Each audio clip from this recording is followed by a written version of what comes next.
TMC नेता अभिषेक बैनर्जी पर जो हमला हुआ है उस खबर पे। अभिषेक बैनर्जी पर भीड़ ने हमला किया है। दक्षिण 24 परगना के सोनारपुर में यह हमला हुआ है। टीएमसी समर्थक के परिवार से मिलने पहुंचे थे अभिषेक बैनर्जी। चुनावी हिंसा में मारे गए टीएमसी समर्थक के घर जा रहे थे, लेकिन रास्ते में ही भीड़ ने अभिषेक बैनर्जी पर हमला किया। अभिषेक बैनर्जी ने इस हमले के पीछे बीजेपी का हाथ बताया है।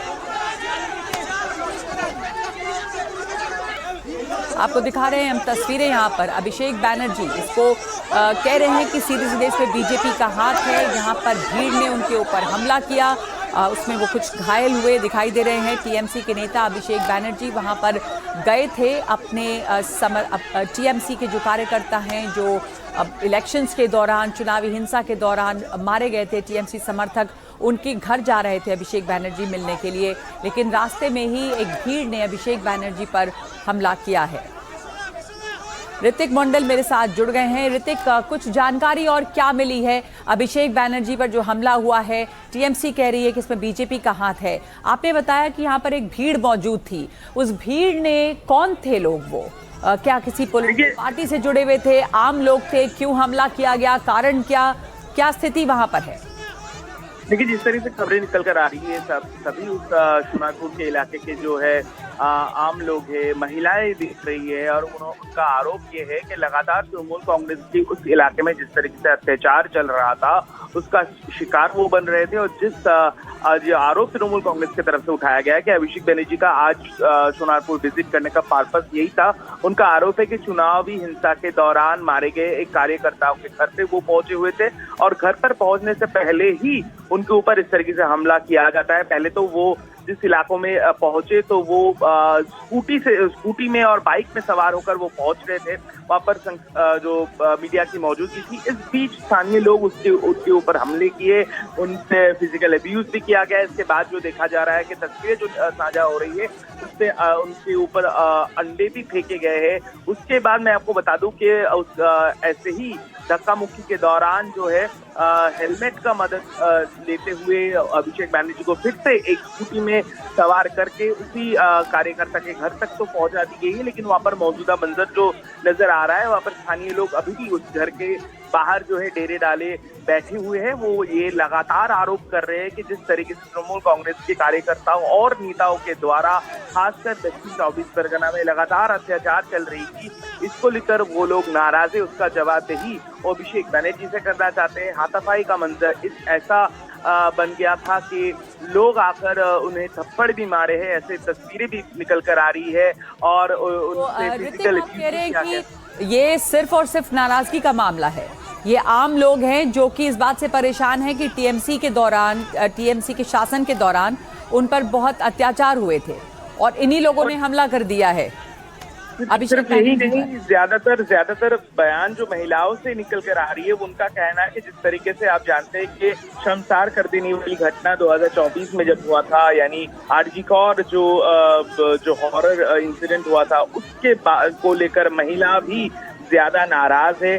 तो इस तरीके से गुस्सा है भीड़ जो है अभिषेक बैनर्जी के खिलाफ वो उमड़ पड़ा है। मैं आपको बता दूं कि पिछले कुछ दिनों से ये जब अभिषेक बैनर्जी आज चुनाव के नतीजे आने के बाद 17 दिनों बाद जो है बाहर आए हैं, तो इस तरीके से लगातार जो है टॉप लीडरशिप तृणमूल कांग्रेस के उनके खिलाफ पार्टी के कार्यकर्ता, लोग, नेता, उत्साह भीड़ उनके घर के कोलकाता में स्थित घर है उनके।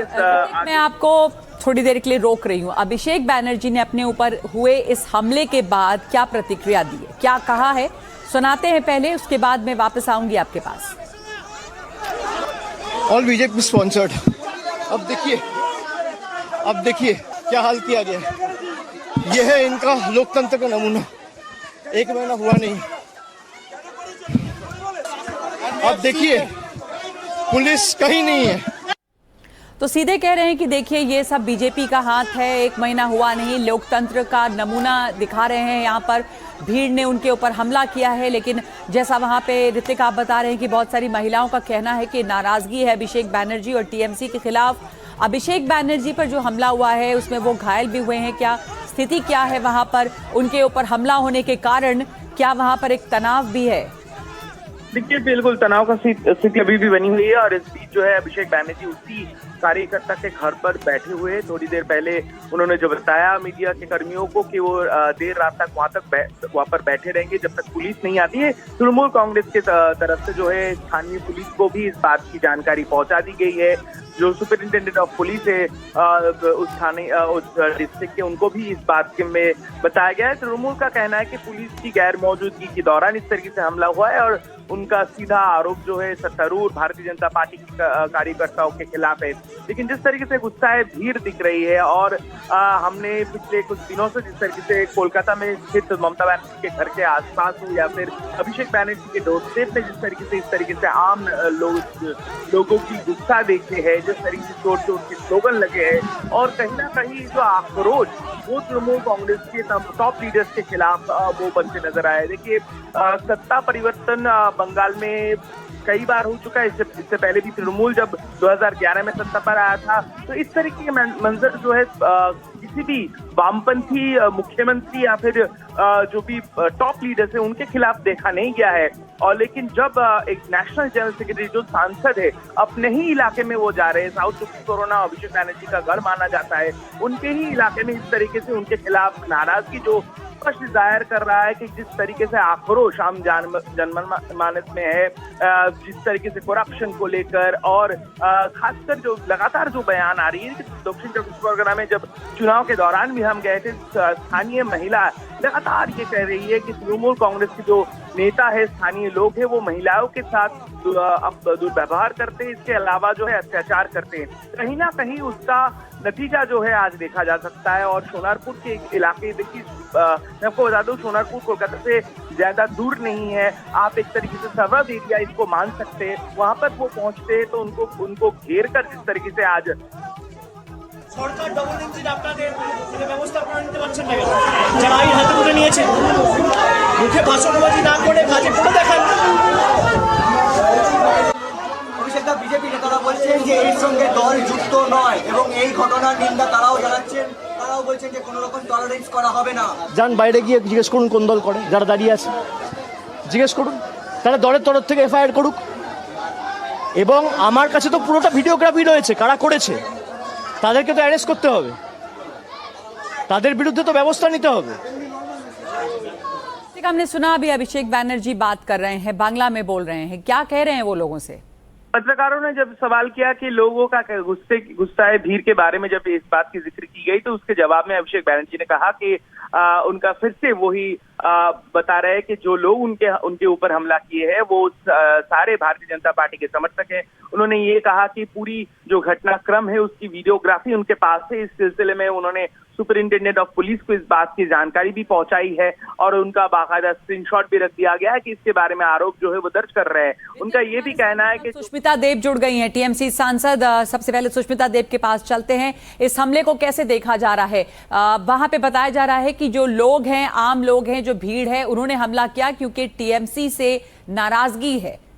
सुष्मिता देव, देखिए ये पूरा प्लान तरीके से किया जा रहा है और ये एक मानसिक युद्ध है, क्योंकि अगर आप भारतीय जनता पार्टी और ऑपोजिशन के बीच का जो वोट में अंतर है वो इतना ज्यादा नहीं है एसआईआर को सामने रखे, तो ये एक तरीका है साइकोलॉजिकल वॉर। और सबसे आश्चर्यजनक बात ये है कि शुभेंदु अधिकारी जी, अमित शाह जी चीख के बोल रहे थे कि लॉ एंड ऑर्डर बहुत बड़ा मुद्दा है वेस्ट बंगाल में, और उनके रहते जो चल रहा है ये आम जनता नहीं है, क्योंकि आम जनता की कितनी वोटें हमको मिली है वो आप ईसीआई के रिकॉर्ड में ही देख लीजिए। ये करवाया जा रहा है डिमोरलाइज करने के लिए, अपमान करने के लिए। और सबसे बड़ी बात है, it's a crime, they are not making any arrest of post poll violence.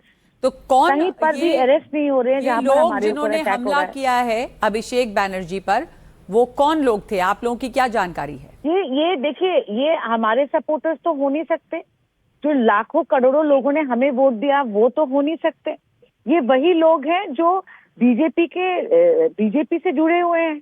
और देखिए, आम जनता बंगाल की वोट किसी को भी दे, इस तरह का बर्ताव बंगाल के कल्चर में नहीं है। ये भारतीय जनता पार्टी करा रही है, पर ये सफल नहीं होंगे। मैं आपको बता दूं, ये बंगाल की जनता देख रही है, ये कभी नहीं हुआ इतिहास में।